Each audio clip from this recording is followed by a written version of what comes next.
galing to. Why don't you unbox it so you can find out? Ooh.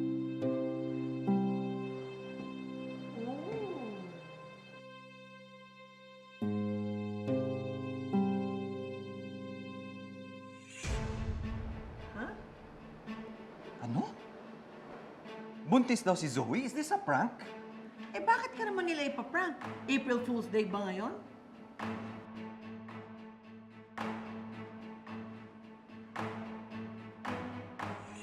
Oh, ano to?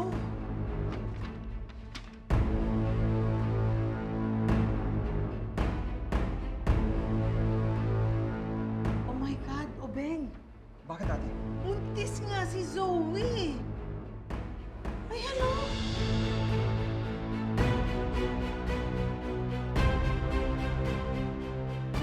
Totoo ba to? Is this result even true?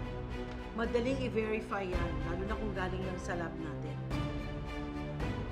Pero wait, di ba the other day, nahimatay si Zoe? Hindi kaya dahil buntis siya?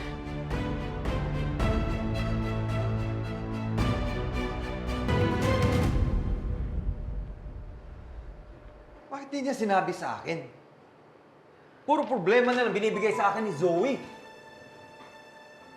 Obeng, can you please calm down?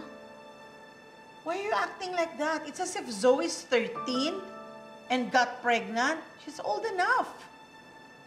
Alam ko, ate. Pero bakit kailangan mangyari ito sa anak ko? Sa iba ko pa malaman na buntis siya. Wala naman siyang pinapakilala sa aking boyfriend. Kasalanan ko ba to, ate? Nagkulang ba ako sa kanya? Mali ba yung pagpapalakay ko sa kanya? Ano nangyari kay Zoe? Calm down.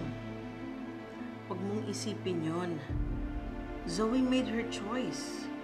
Huwag mong isipin na you're a bad father. You may not be perfect, Obeng, but you have definitely been a very good father to Zoe.